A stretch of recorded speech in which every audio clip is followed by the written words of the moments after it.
ladies and gentlemen, boys and girls from America, across the pond, and even Cybertron. I've got a special guest with me today, Mr. John Paul Bove. Hello. Now, Hello, the internet. For those in the audience who somehow managed to get onto my channel and have never heard of Transformers, which would be quite a shocker, tell them what you do, Mr. Bove. Well, okay. So for Transformers, primarily, I color the comic books, which means I take the black and white line work that other people have done, and then I turn it into bright, three-dimensional, action-packed color versions. So that's my main thing. I have written for Transformers as well. I've written a Beast Wars Generation 1 sort of tie-in book. But yeah, mostly for Transformers, it's making other people's art look as good as I can possibly make it. Translation, you turn them into masterpieces. Thank you very much. Oh, yeah. You work with at least 3 artists of note, Andrew Wildman, Guido Guidi, and Jeff Sr. And you did the coloring for all their covers? Not that, so no, that was all Guido, that cover. So that style is very much what I used in Secrets and Lies. You mean this right here? Yes. So again, that's all Guido, but this one's me. So it's a similar style though. It shows all of Guido Guidi's covers. That's because they're beautiful. You're right to do so. Well, let me see here. What about the Free Comic Book Day one? No, also not me. Well, it's funny, your name's up top here. Oh yeah, no, I did all the inside. It's just the covers I didn't do. Well, what you actually did. Absolutely, that's all me on the inside. It is remarkable. I mean, thank you. You basically followed in the footsteps of Nel Yomtov, and yes, he wasn't exactly known for going for the actual animation style. He gave Megatron a black helmet. He made Blaster and Bumblebee's faces all in yellow. Yeah, there's a strange. As a kid, I kind of just accepted it, but things like Soundwave was a nice pink color in the comics, whereas he was blue in the toy and blue on the cartoon. That wouldn't affect me so much because I'm colorblind. Oh, okay, okay. And speaking of Soundwave, I've got him right here. Now, this brings up a good question. When you look at this, which one do you think it is? Me, he's Frenzy. It's a good point. I didn't know about this whole debate because I grew up mainly reading the comic. I didn't have a huge amount of access to the cartoon as a kid. So whichever the comic said it was the one I tended to go for, which I think it was the opposite. He was Rumble. Yeah, I think it's I'm a Red is Rumble kind of guy, but I think, to be honest, they're in personality wise they're quite interchangeable, so I don't get too upset whichever way around they go, especially since Frank Welker was the one who did all the voices of Soundwave and the cassettes, including I think the animal ones. Oh, probably, yeah, he was very good at making animal noises, Frank Welker. Wasn't there also a tie-in with like some of the Transformers stuff that Simon Furman did? Oh yeah, no, there was so that the UK comics had for quite a lot of the run, it was Transformers, and Action Force was the backup strip. Mm-hmm. So there was Transformers and G.I. Joe. Then at one point it was Transformers and Machine Man, Transformers and Rocket Raccoon, I think at one point, Transformers and the Inhumans. Or Inhumanoid. That was also the Sunbow Marvel thing, because Michael Bell was in that also. Wally Bird did the voice directing for it. Oh, okay. Yeah. And Visionaries was the other one that they published in the Transformers comic. They brought that back with IDW, but I don't understand what Visionaries is. Visionaries was it was basically a very technologically advanced world where all of the technology stopped working. And then it was literally the end of the age of technology and the dawn of the age of magic. So they had all this stuff that didn't work. This wizard came along and basically said, whoever proves themselves can have access to magic. So you had good guys and bad guys. And yeah, they had magic powered vehicles and staffs, and they could transform into these kind of holographic animal representations of their personalities. So it was really, really odd, but I really liked the idea. the IDW version was its own thing, but that was the kind of the setup for the original. In my head, it felt like it lasted forever, but it only lasted, I think, 6 issues. So Visionaries, I think, stretched out across a longer period of time. So it felt like it lasted longer than it really did. You did like Revolution. Yeah.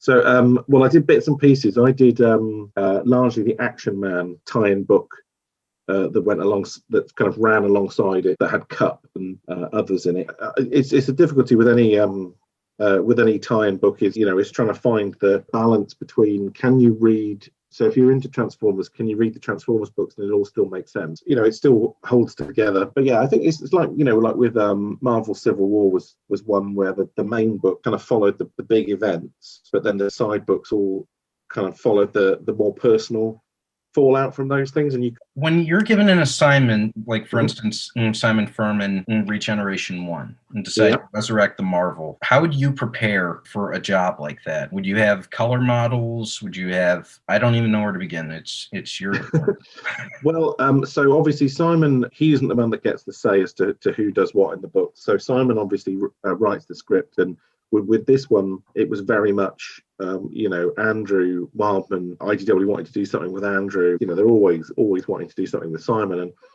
And Andrew kind of said, well, if I was going to do Transformers, I'd like it to be the original stuff. That to me is what I'm connected to. So Simon pitched that book, and so it was kind of known from very early on that Simon would be writing it, Andrew would be penciling it, Stephen Baskerville will be inking it. The question mark then was who was going to colour it. Now, a lot of people were really wanting to do the colours on this book, and I'm one of those people. I don't chase people, and I contacted Chris Ryle at IDW and said, who was the editor-in-chief at the time, that's like, I don't know if you've already got someone for this, but I cannot even begin to express to you how much this would mean to me to even just like whatever you want, samples, I don't mind, but just if it's not already gone on, please can I submit samples? And he said, I very much want Andrew to be happy with whoever does it, and a lot of the time the editor kind of decides who's on the book.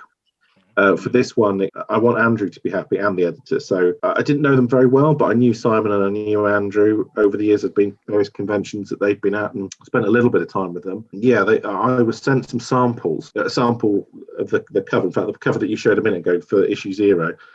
And they were like, this is all we've got at the minute. Can you, will you do a sample of how it could look?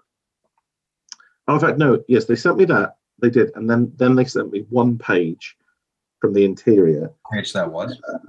I do. Have you got the book there? I do. Just hold it up, and I'll tell you. It's the page where Prime is stood on the balcony, looking out over the city, and Cup and Ultra Magnus come in to talk to him. So that one, absolutely that one. So because what Andrew had said, and I remember what happened was I happened to go to a convention that Andrew was at before any decision had been made about the colorist, and I just said, "Oh, hello, how you doing?" A little chat, and he mentioned that, but he said, "Oh, I really want you to do the colors," which for someone who admires Andrew as much as I do, Simon and Andrew and Jeff and Steve and all those guys mean so much to me that I was completely like, oh my god. But that didn't mean I had the job. It just meant that he was on my side, and that was, at that point, that was the most exciting thing in the world ever. And yeah, so I did some samples, and the thing was, of course, what Andrew said to me was he knew he didn't. What he said was, I want it to feel like how you remember the old book, but not necessarily looking exactly like the old book.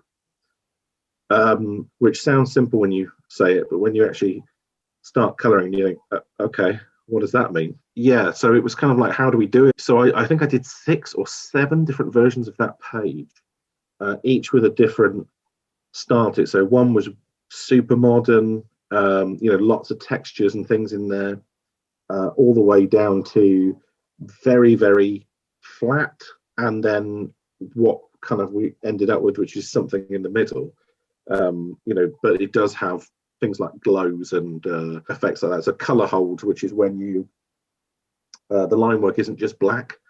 So like if you do a laser blast or something, then like instead of the line being solid black, you'll color the line to be blue or yellow or whatever. So there was some modern sensibilities to it, and but yeah, there was quite a lot of back and forth because I submitted quite a few different versions. And the thing with that page, so that Optimus Prime page, so the editor said to me with that one, because if you look at Prime in every one of those panels, whenever you see Prime, behind him is the night sky, and behind Cup and everybody else, it's the room. Mm-hmm. And the editor said to me, this is a bit odd. Why is Prime's background completely different to everybody else's? Because he looks like he's in a different place. And I said, well, the reason for that is that I wanted to show he is emotionally disconnected. Gary? Japanese word. It means the burden hardest to bear. He's feeling the pressures of leadership. Is that it? So he is looking out on the horizon, whereas everybody else is in the room. So I wanted, through the colours, to tell the story, the metaphor of what Simon was saying. And so as soon as I said, this is what I'm going for in that page, John said, welcome aboard. And that was the moment I knew that I was on the book. And I think within 24 hours, Chris Ryle had already posted that page as a preview. So I was just coming to terms with the excitement of not being able to tell anyone. And then suddenly everybody knew. Yeah. So in terms of, sorry, that was just to give you the preamble, but yeah. So the way in which I prepared for it really was, got every UK issue of the comic, but then also the Bible, the original book that had all of the profiles and stuff in. I have all four of the separate issues of that. Does that one have all the ones that weren't included in the 4-issue miniseries, like the ones that they included in the last 10 or so? No. So this was it goes up to sort of Transformers the movie in terms of timeline. So it would have been issue 4 with Unicron and the Quintessons and all that. That's right. I can't remember if it's got a couple more than the single issues or it's got a couple less, but I remember there's some difference between the two. If I had any doubts, I'd go to this. Although, of course, there are some mistakes in this book. But then the thing I learned very early on is lots of characters are never coloured the same way twice. Thunderwing, from later on in the book, is a perfect example where he appears in 3 different colour schemes. And it is crazy making when you're trying to be consistent. So, yay! It's lovely fangs, look. He's one of my favorites. Another one of my favorites is one that's featured in that page. Yes, yeah. Which kind of brings a question up about the choice of color for his visor.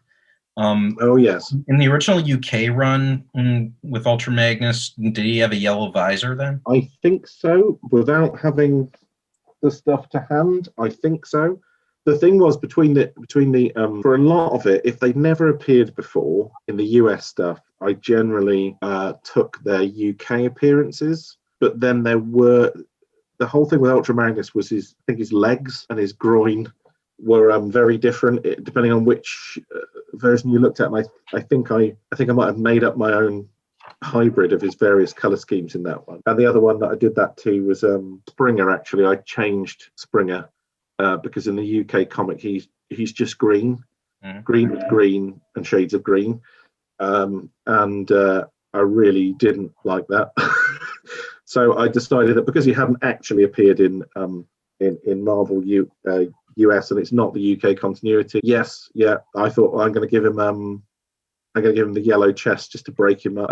So again, I would also defer to the toy for a bit of reference, but the thing with Regen was it was set 20 years after the events of the original book. So things like Optimus Prime, his Action Master version of the blue forearms, and Andy said fairly early on, he was like, no, I kind of want him to look like you'd expect him to look, like classic Prime. So I was like, okay, because when I did my test version of the cover, he said to me, "Why are his arms blue?" Because that's when we last saw him. That's where we was left. I was like, all right, no, he's painted his arms since then. I'm like, okay, fine. And the same with Soundwave. I made him blue in the book rather than magenta. Although very, very late in the book, issue 98, 99, something like that, you see a flashback to events that would have taken place shortly after the end of the original. And I made it, it was either 98, 99, something like that. But he would have, but in that one, I coloured Soundwave in flashback. He's magenta. And I used that in the story as kind of, because he's being influenced by the Dark Matrix creature. So I kind of wanted to show you that his change in color was kind of influenced by his subversion to that cause. So it's like I try and use the weird color differences or choices to have like a meaning as well. So that was one of the things that I did with the book a lot, was whenever you see Hot Rod, he's always either, there's like a little bit of a blue light either shining behind him or a little bit reflecting on his face nearly all the time, because the whole idea was that he was supposed to have been chosen by the Matrix, but Prime's death and resurrection had kind of thrown a spanner in the works of the order of things. So I kind of like had this notion that you always saw that there was a destiny that was just sort of off panel somewhere that he couldn't quite get until he then becomes. But yeah, there's definitely a few where I think it's particularly when he's searching for Primus. Yeah, or when he's kind of challenging like his assumptions a bit. That's when you tend to see the light. And then it's things like the color green. If a character's been influenced by the Dark Matrix, you'll see.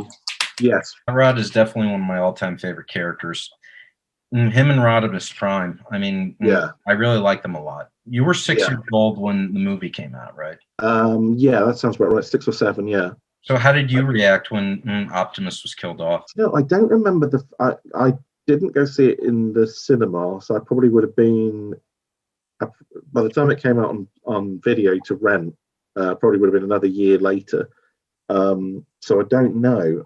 I remember not quite believing it, but I think by the time I saw it in the movie, I think I'd probably already read it in the comic. I might be wrong, so I don't have like a defining moment, but I always got upset anyway, just because I just love Optimus Prime. I know it's the most. Well, what really upset me most of all when I first saw it was the way Prowl was killed off. You saw that internal explosion, and then his eyes and smoke would come out of his mouth, and then he'd just fall. I mean, Michael Bell said that he was the voice actor who people like to kill the characters of it. Yes, because that happened in G.I. Joe as well, didn't it? Well, he was in a coma. Which I don't believe. I believe what could have happened was Sunbow could have changed it so that Duke would have needed a heart transplant, and that he was being kept in suspended animation or something. And then when Buster Jones's doc calls in over the radio, he would have said the heart transplant was a success. Yeah, that was definitely a piss poor way to do it. I mean, I'm sorry. Wasn't that because of what happened with Optimus Prime that they traumatized a load of kids and thought, oops? Yeah. I mean, it was even braver to do it with a person than. I was going to say the thing that upset me most in the film, because he's one of my favorite characters, and he doesn't even get a heroic death. You just see him lying down on the floor. Is Wheeljack. Christopher Collins, the same guy who played Starscream. Yet him and Windcharger were both unceremoniously killed off in the background. It's like, come on, that's not fair. No, it was really then in Transformers Victory, he comes back from another dimension. Does he? Wheeljack does. Yes. Oh, okay. I've not seen the. It was in the episode featuring Perceptor, where you see. Okay. All right. It gives me another good reason to actually watch it at some point. Victory's kind of harder for me to grasp because let me show you my DVDs here. The Fabled Transformers, the movie. Lovely Don Figueroa cover on that one. Yeah, and I've also got the reverse on the inside, but and this is a shining gem here. I mean, I loved the Rebirth, but they just made it too cliche. I mean, like Galvatron using the plasma energy chamber to destroy the entire Sol system. What would he have to gain from that? I mean, the Matrix energy from Return of Optimus Prime should have, given him his sanity back that he lost on Planet Thor. It didn't do that. If anything, it just made him lucid but more megalomaniac. Yeah. No, I think the cartoon I tried to say that Galvatron was just completely insane, but it kind of never really, I don't know, it never quite showed it as well as I think the comic did. You see the static on the outside of him, including the episode that featured this guy and his twin brother. This is Runabout. One of the things that I really love about the original Transformers is the voice cast. Absolutely. And this was easy to understand because it had a stretched out plot that made sense. Yeah, including the Power Masters, the God Masters. Like, for instance, you've worked with Getaway. Yes, I have. Yeah. What I like about this is they include the American names in the subtitles. Okay, so it doesn't say Sparkles and it calls the guy Getaway. Okay. But then with Victory, you did do the coloring for this issue, right? Yes, not that cover, but I did do the issue inside. Yeah. You were the one who colored in Deathsaurus and Starsaber, right? In the comic, yeah. Yes. Yeah. Turn to that page. I mean, that's history right there, because that's like the first time in America that these characters would be used or even referenced. Yes. Now the interesting is they were really tricky, just because they'd never appeared in like classic comics before with the old school. Because obviously with that book, I'm very much channeling my inner Yomtov. So it's like, okay, well, these, in the old comics, a lot of times black was portrayed as blue. But blue is also portrayed as Megatron doesn't have so much of a black helmet as a blue helmet. Here's a good example of you reaching your inner Yomtov. This panel right here. Yes. In order to get the look for that book, I had to basically scan in lots and lots and lots and lots of original pages from the comic at very, very, very high resolution. So I could literally see the dots like this size to figure out, like, okay, how are we getting, Springer was a particular example, but, how do we get that particular shade of green? And the thing with that is it's like, you've got like a yellow dot and a yellow dot, and like in the middle might be a blue that overlaps the yellow dots a bit to give you a very, like an aquamarine color. So, but if you move the dot slightly to the left, you end up with a light green. If you move, if you put red on there, it comes out as, gray or brown or something. And it all depends how big the dots are, how far spaced apart they are. So it was a bit like almost like a mystery of going through Yomtov stuff and then unpicking, okay, what's the right color blue for Megatron's helmet? What's the right kind of blue for Grimlock's legs and all those sorts of strange. So you're talking about from the original Marvel run. Absolutely. You get them in ultra high resolution. Yeah. Well, maybe people don't, in fairness, and maybe I'm just obsessive, but instinctively I know when someone's cheated in the old school stuff. Like, you can put dots down, it's very easy. It brings to mind a question all its own after you this concerning the whole Ben-Day dots thing.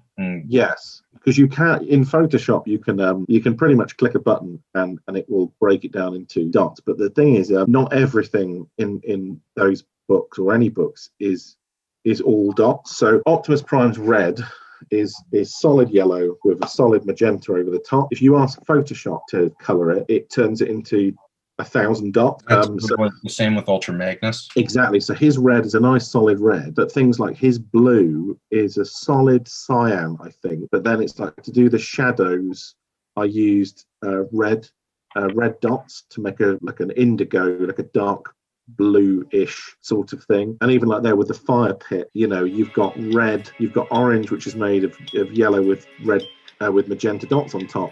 And then even things like if I was doing it modern, I'd show the fire glowing, like I put glows on top of it. But because that wasn't the technique that they could use back in the day, I had to kind of go. It's sort of like transitions from white to, I think, like pink to orange, or orange to pink. To try and give a sense of there being a glow coming from it, but using the old school techniques. And because the whole book is told as a story from one person's point of view, it gives you that. Well, technically, too. if you think about it. This is true, yes. And this guy is one of my all-time favorite characters. Same. You definitely did justice to him. But it wasn't the first time that you've actually colored Punch. You did color him once in the Regeneration 1. Oh, yeah, yes. Corponok had him prisoner, and he used That's right, in the bubble. Yeah. You can tell I'm not just phoning it in, right, John? You've remembered it better than I have. As soon as you said he was with Scorpio, I was like, oh, yeah. Unfortunately, I think because he doesn't get much to do in Regen, so I was really pleased that he got lots of focus character in Transformers 84.